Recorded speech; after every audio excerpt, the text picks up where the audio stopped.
प्रधानमंत्री डॉक्टर मनमोहन सिंह आज बीजिंग में कम्युनिस्ट पार्टी ऑफ चीन के सेंट्रल स्कूल में भावी नेताओं को करेंगे संबोधित। बुधवार को भारत और चीन ने वास्तविक नियंत्रण रेखा पर तनाव समाप्त करने के लिए व्यापक सीमा सहयोग समझौते पर किया हस्ताक्षर। कोई भी पक्ष एक दूसरे पर सैनिक क्षमताओं का नहीं करेगा प्रयोग और न ही सीमा पर करेगा गश्ती दलों का पीछा।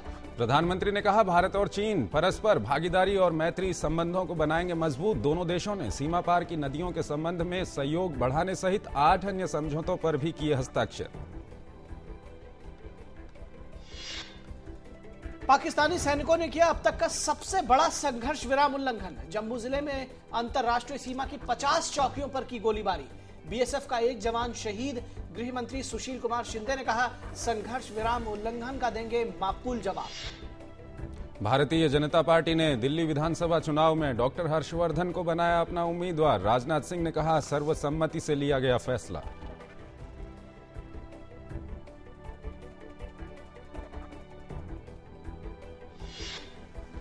कांग्रेस उपाध्यक्ष राहुल गांधी ने भाजपा पर जमकर निशाना साधते हुए नफरत फैलाने की राजनीति करने का आरोप लगाया है। राहुल गांधी ने राजस्थान के जनसभाओं को संबोधित करते हुए कहा कि कांग्रेस जोड़ती है वहीं भाजपा तोड़ती है।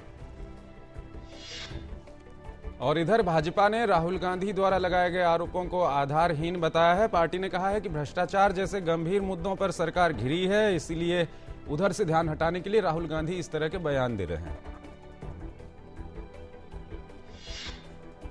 देश की राजधानी दिल्ली एक बार फिर शर्मसार हुई।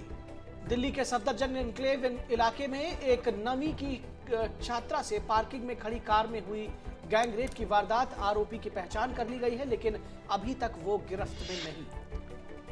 प्याज की बढ़ती कीमतें सरकार के लिए भी चिंता का विषय बनी हुई हैं। कृषि मंत्री शरद पवार ने कहा है कि नई आवक आने तक प्याज के दाम ऊंचे बने रहेंगे। उन्होंने राज्यों से जमाखोरों के खिलाफ कार्रवाई करने को कहा है। पवार ने उम्मीद जताई कि अगले कुछ सप्ताह में प्याज की कीमतों में कमी आएगी। चुनाव आयोग ने मिजोरम विधानसभा चुनाव की तारीख बदली। 4 दिसंबर की जगह 25 नवंबर को होगा मतदान और 9 दिसंबर को होगी मतगणना।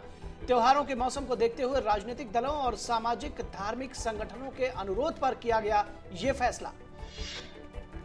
उच्चतम न्यायालय ने आयु विवाद से संबंधित उसके फैसले पर कथित विवादित टिप्पणी को लेकर पूर्व थल सेना अध्यक्ष जनरल वीके सिंह की खिंचाई करते हुए उनके खिलाफ आरोप तय करने का निर्देश दिया। न्यायमूर्ति आर.एस. लोढ़ा की अध्यक्षता वाली खंडपीठ ने अटॉर्नी जनरल गुलाम ई वहानवती की दलीलें सुनने के बाद यह निर्देश दिया। Retired controller and auditor general CAG of India Vinod Rai ने इकोनॉमिक टाइम्स को बताया है कि आदित्य बिरला ग्रुप के मालिकाना हक वाली कंपनी हिंडाल्को को कोलगेट अलॉटमेंट ट्रांसपेरेंट था। उन्होंने कहा कि कैग ऑडिट में इसमें कोई गड़बड़ी नहीं मिली थी।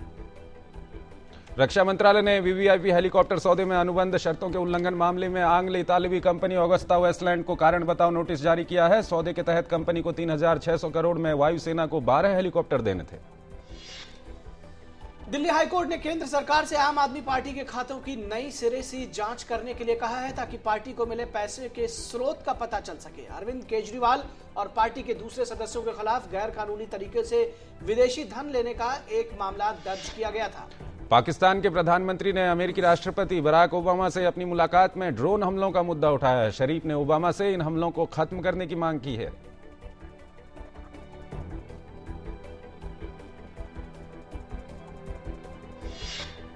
पाकिस्तान ने अमेरिका से कहा है कि लश्कर-ए-तैयबा प्रतिबंधित संगठन है और पुख्ता सबूत मिलने पर इसके संस्थापक हाफिज सईद के खिलाफ भी कार्रवाई की जा सकती है।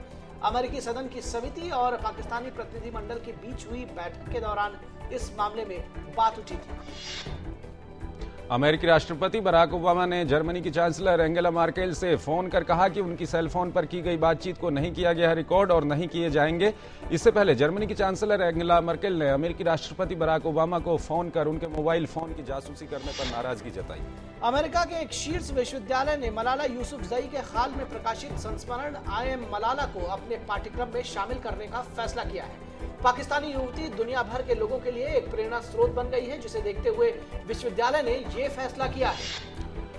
रांची में भारत और ऑस्ट्रेलिया के बीच चौथा एक दिवसीय मैच बारिश के कारण हुआ रद्द। कप्तान बेली और मैक्सवेल की जोड़ी की 153 रनों की पारी की बदौलत ऑस्ट्रेलिया ने बनाए 296 रन।